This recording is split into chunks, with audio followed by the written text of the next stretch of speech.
You are listening to the Life Coach School podcast with Brooke Castillo, episode number 143. Welcome to the Life Coach School podcast, where it's all about real clients, real problems, and real coaching. And now, your host, Master Coach Instructor, Brooke Castillo. Hello, my friends. How are you, my friends? I am amazing. I am well. I am excited. I am thrilled. So many great things going on. I couldn't be more excited about Self-Coaching Scholars. I'm really excited about this program, you guys. The intention that I have for it is as it grows, I'm going to keep adding stuff to it. So if we get more people in there, I'm going to add more classes. I'm going to add more coaching days. I'm going to add some in-person coaching opportunities. I'm going to add some more bonuses. I'm going to just keep adding. And so for the same price, you're just going to keep getting more. And I feel like it's crazy. I was driving home today and I feel like, oh my gosh, I'm so excited about this program because it truly is such a win for everyone, for me and for my students, for the way I get to show up and the way that I love to teach, and for my students in the way that they want to show up and get access to me, and also at a pretty affordable price. So all is good in my world. That being said, let's talk about anger. I'm on the other side of a situation that caused me a lot of anger. And it's so funny when you're on the other side of it. It's always humorous to see how things make us angry. But I'm going to talk about anger today, and I'm going to reference what I went through and what I learned, and now in retrospect, what I've learned. And I want to talk about anger because I have a lot of questions for you to think about in terms of your life and your own anger and outrage and vague outrage and rage and anger. And I want you to think about those things and if they serve you. One of the things that I've told my students lately is that it takes a lot to make me mad. It takes a lot to offend me, to be hurt. Like, I'm pretty unflappable when it comes to people making fun of me, sarcasm. Like, I think everything's funny and I love making fun of myself, and I don't mind it when people make fun of me at all. And I don't use other people's behavior as a reason to get angry most of the time. Now, I can relate to a lot of what people experience when it comes to anger over injustice.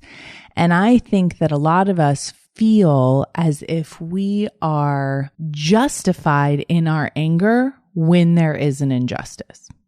And so I've been thinking a lot about this lately. Like, I should be angry about this. This is anger worthy. And how silly that sounds when I'm no longer angry. But when we're angry and upset, we want to justify that anger. We want to argue for it. I'm always telling my clients, you're arguing for your misery because you have so much evidence for it. So I have this situation where someone was literally trying to steal money from me. That was my thought about it, right? And they had purchased one of my products and participated in my product, and then knowing that I don't offer refunds and knowing that they had taken the spot from someone else, they had tried to basically take their money back unjustly. And I was furious about this and the way that it was handled and everything about it. Now, I see in retrospect what was going on in my brain, but at the time, I was pissed.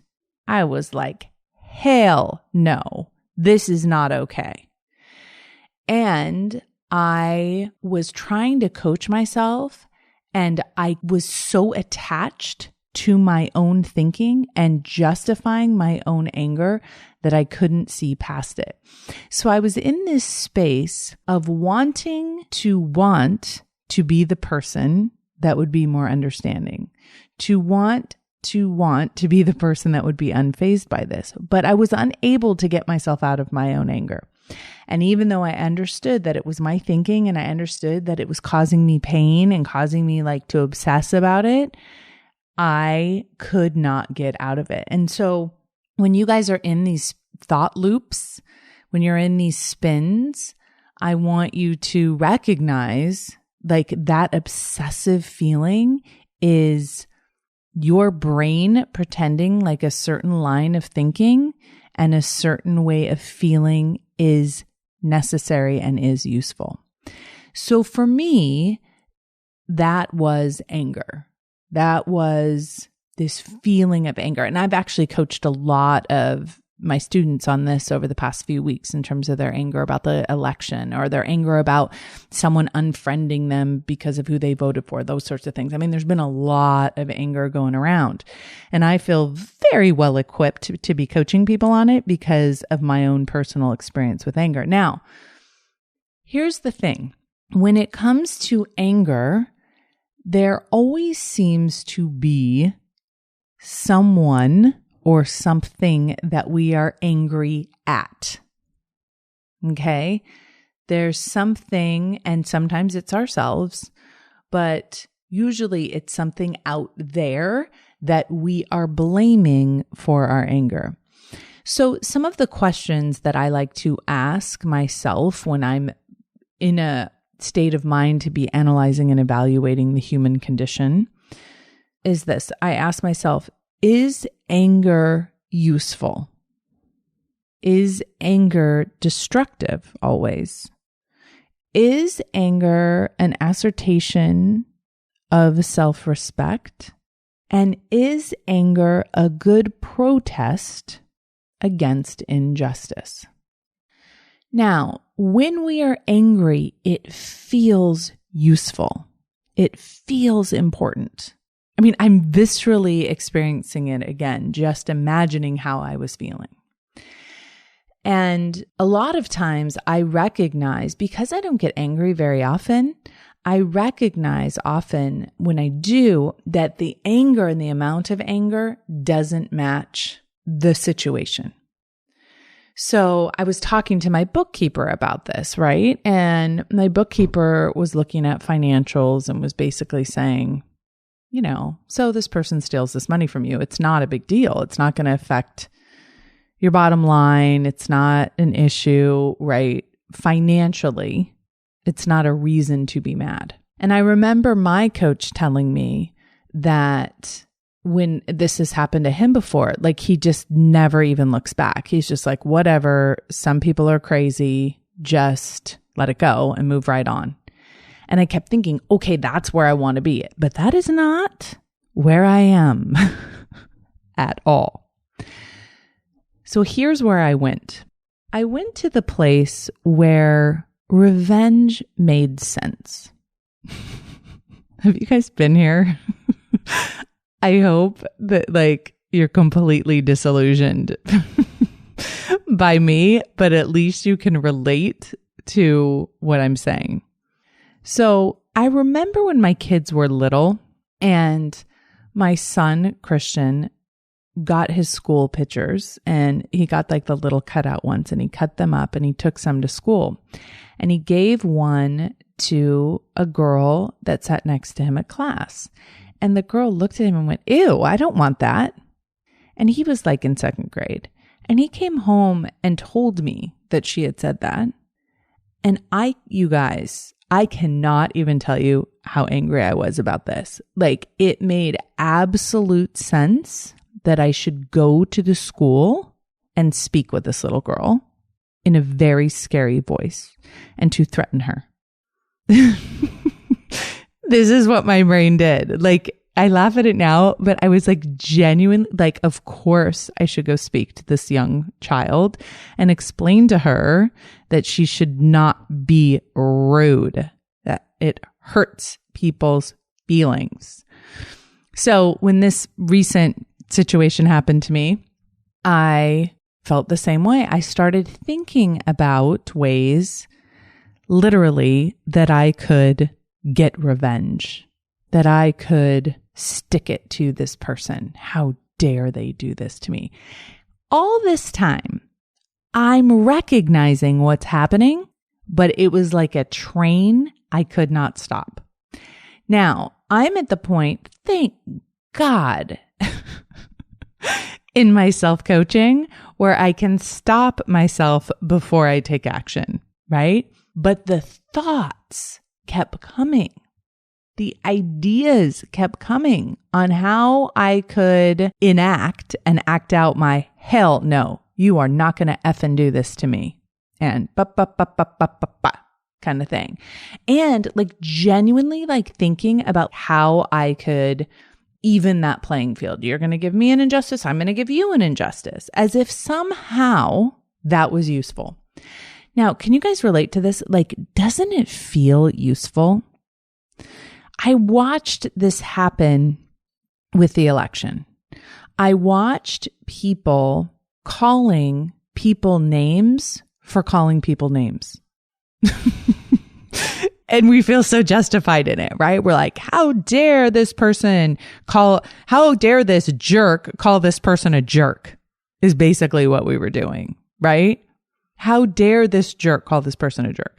That's what I was doing too. I was like saying, well, they did it first. They caused this injustice. They called someone a name first. So now I can call them a name. They made fun of somebody. So now I can make fun of them. It's okay for me to make fun of them because they made fun of someone else. Isn't that crazy? It's totally what we do. And it feels like justice. It feels right. It feels good. So I was reading about anger. I was researching about anger, and I was reading a little bit of what Aristotle talks about. And one of the things that he says that I think is so fascinating is that anger has both pain and pleasure in it. And I was like, what? How does anger have pleasure in it? And I started thinking about this. I started thinking about how when someone does something and we make it mean something that hurts us, it feels better to be angry than sad. It feels more powerful to be angry than hurt. So let's say someone makes a sexist comment and you're offended by it. That could be hurtful, right? You're offended because of how you're thinking about it, but you feel hurt. That feels weaker and less good than anger. And the thing about anger is that it feels useful. It feels powerful. And it feels like we can even out that playing field, and that will make things right in the world. A lot of what I read about was like peaceful anger, like this idea that anger can be the igniter, but then we need to transition into something more useful. And I talked about this in the last podcast. And I was reading about Martin Luther King, and I was reading about how he used anger and his anger in a way that was useful because he used that spark of anger to create a dream. His focus was not on pushing against. His focus was on creating and moving towards and focusing on what he wanted to move towards. And he described that so vividly and had a vision of the future instead of the constant violence against violence. And I think that that is the most challenging thing because I think it's instinctual for us. I think it's not something that, like, I don't beat myself up about it. I think that desire for retaliation is a human instinct because I feel it come up viscerally and I know that it doesn't make any sense. It doesn't make any sense to go in and yell at a little girl, right? But at the time, it feels purposeful. It feels useful.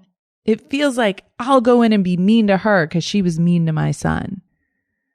That'll make things right. Now, how do we know that we are in that place? How do we know? Because it doesn't feel wrong. It feels good, right? That retaliation, that power that we feel in that anger, it feels good. When I just recently went through a situation with one of my girlfriends where her husband cheated on her, and it felt good to her to yell at him and call him horrible names and blame him. Like that felt justified and it felt useful.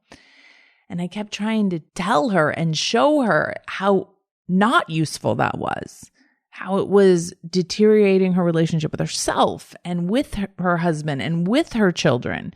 It wasn't useful, but it felt right and it felt justified in the moment. So how do we catch ourselves? How do we stop ourselves before we take that anger out on the world and use it against ourselves and use it in a way that isn't useful for us? How do we do that? And I think one of the first indications for me is always, am I in emotional childhood? Am I giving my power away? A lot of times we feel like anger is powerful, but I want you to imagine a toddler having a fit of anger, right? And they feel like they're doing something important. Or I like watching people have fits, like adult people having fits over stupid stuff, like losing their mind in the car because someone cut them off. And they're like turning purple and flipping everybody off because they're so upset about it. How do we know when we're in emotional childhood? And what emotional childhood means, remember, is that we are not taking responsibility for how we feel. We are blaming it on someone else. So in my specific situation, I was blaming my anger on this client that was trying to steal money from me. Now, here's the thing, you guys, this is crazy. I wasn't angry because they had tried to steal money from me. I was angry because of what I was making it mean. I was angry because I was using the word stealing, right? I wasn't making it a neutral situation. I was making it an offense. And the minute, Byron Katie says the first act of war is defense. And that's right where I was. I was in it and I was justified and I wasn't going to let anyone change my mind. Now, what's interesting about this whole situation that happened in my business with this client was my husband agreed that the person was trying to steal from us, but didn't get angry about it. And I was fascinated. Like, how is that possible? Someone is trying to steal from us. How can you not be angry about it? And in his mind, he was like, no, this isn't right. This won't happen. This isn't going to work for them because it's not right.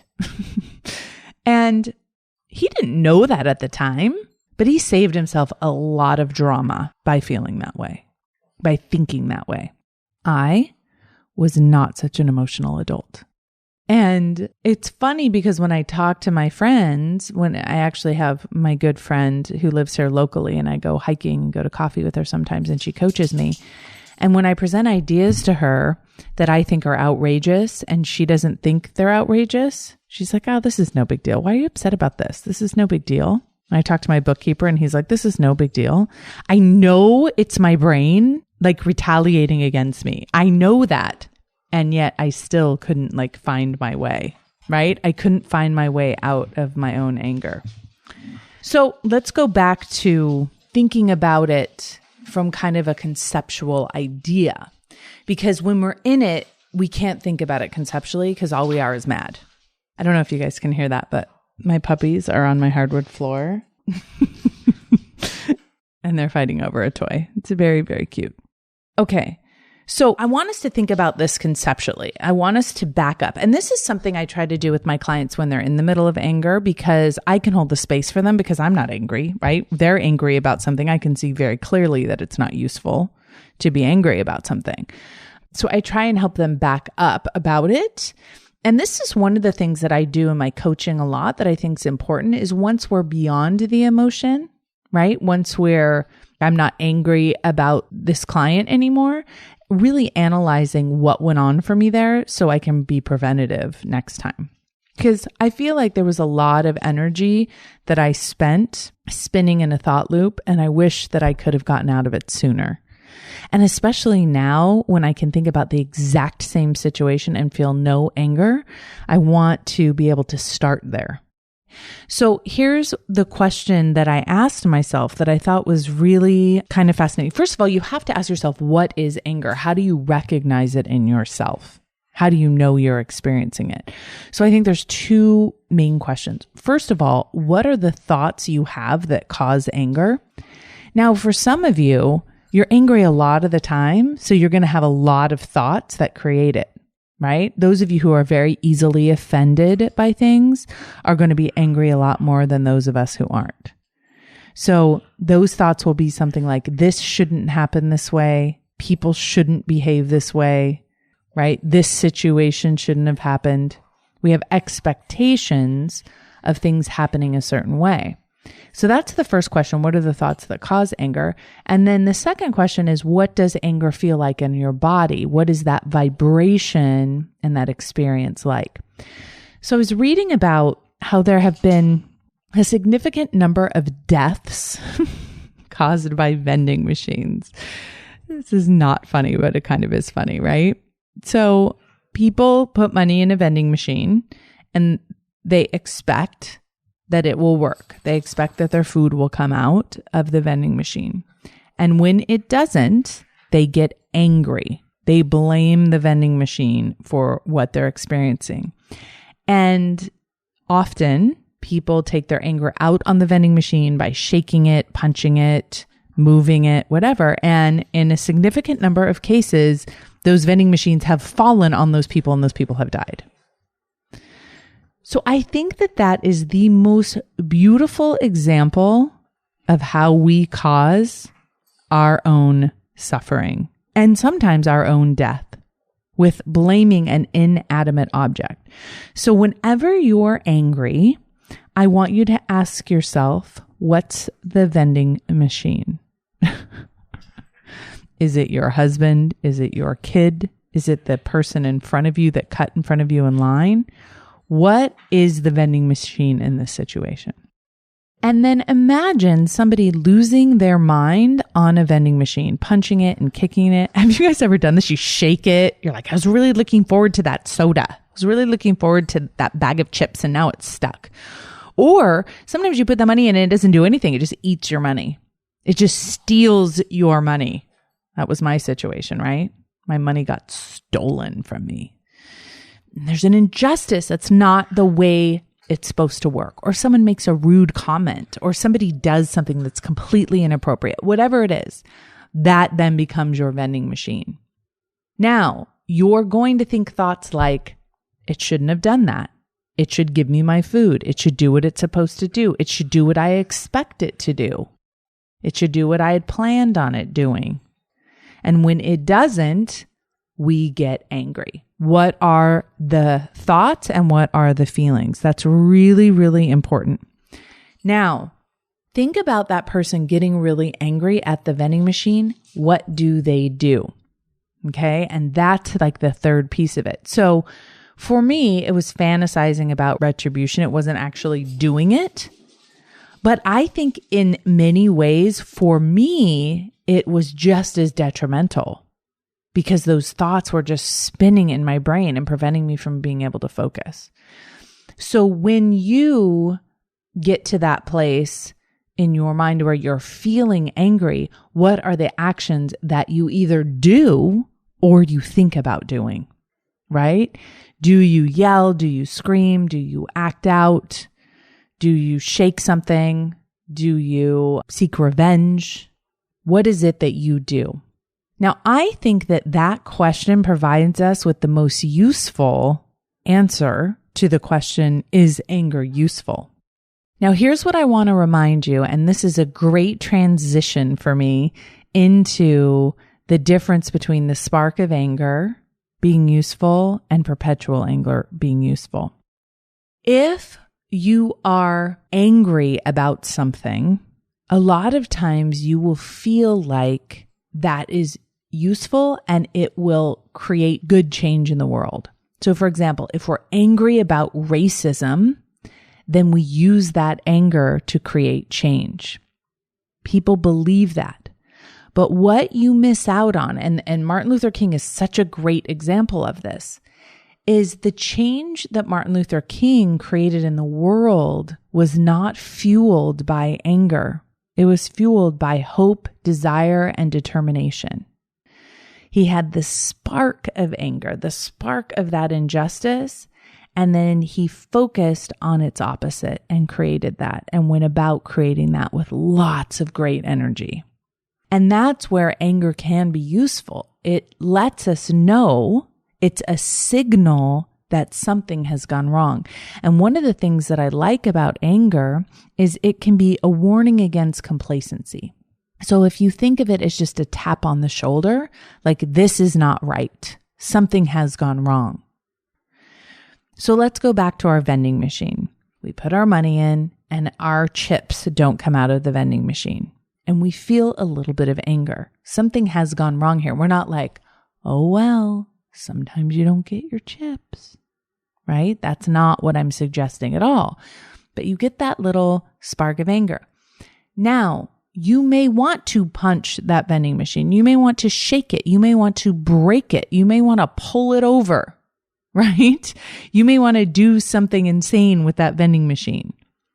But is that action fueled by anger useful? Or do you have a switch that takes that signal of anger and turns it into something useful? Where you call the vending machine, or you go and let the people know that own it, that it's not working, or you make sure that people at the front desk or whatever know that it's not working. You try and get a refund, that sort of thing. That doesn't have to be fueled by anger. And in fact, that can be fueled by something much more sustaining than anger. You don't have to yell at anybody. And in fact, if you really want your money back for your chips, or you really want your chips, there's a much higher chance, in my opinion, that you will get them if you're able to switch from anger to something more useful. And I think that's true for social injustice. I think that's true for personal injustice. And I think that's true for all other forms of anger that may or may not be an injustice.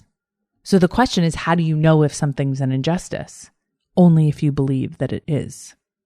And there are things you want to believe are unjust, and you're willing to be angry about them temporarily so you can shift into some useful action. And there are other things that you may want to stop being even a little bit angry about, and seeing that that is not useful for you to shift in to action towards.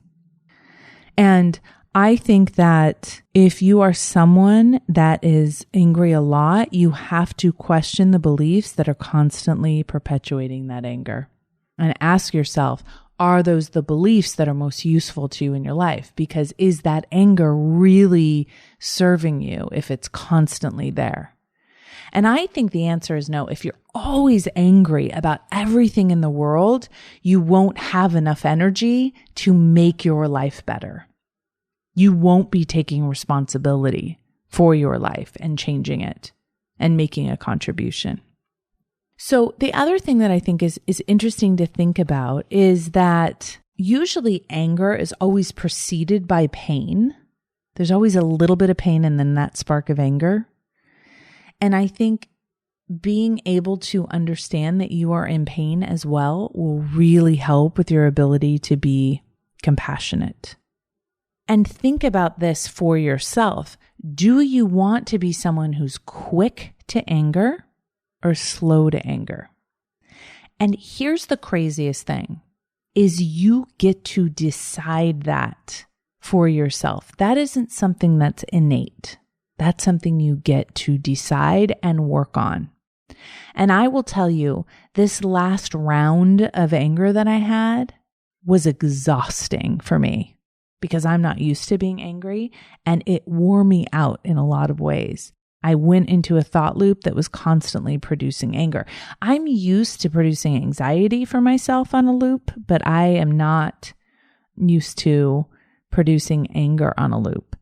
And what I discovered about myself was that anger did not produce anything useful.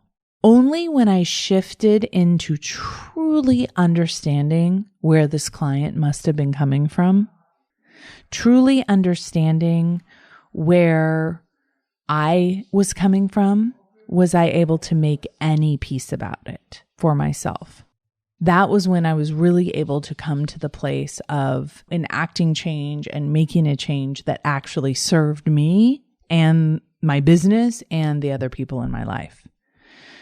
So I think that that is such a lesson for me because I was so committed to it. And I see now it was all for nothing. Yes, there was an injustice. Yes, I feel like I was treated poorly, but being angry about it didn't make it better for 1 minute. In fact, it made it much, much worse. So I want to encourage you all to consider this for yourself. I want you to ask yourself, do you want to be quick to anger? Do you want to be slow to anger? What is anger in your life? And does it serve you? And can you look at anger as a signal that something has gone wrong and then focus on making it right instead of focusing on what's wrong? If you keep focusing on what's wrong, you're going to perpetuate anger. If you use anger as a signal to focus on what's right, you can use that injustice, you can use that anger in the world to create something amazing and beautiful. And I want to encourage you to do that. If you need help with this, because this is a tough one, make sure you join my self-coaching scholars. I will help you every step of the way, and I'll share my own experience with you, and I'll give you some exercises on how to work through it. You can check that out over at thelifecoachschool.com/join. I'll talk to you guys next week. Bye-bye. Hey, if you enjoy listening to this podcast, you have to come check out Self-Coaching Scholars. It's my monthly coaching program where we take all this material and we apply it. We take it to the next level and we study it. Join me over at thelifecoachschool.com/join. Make sure you type in the lifecoachschool.com/join. I'd love to have you join me in Self-Coaching Scholars. See you there.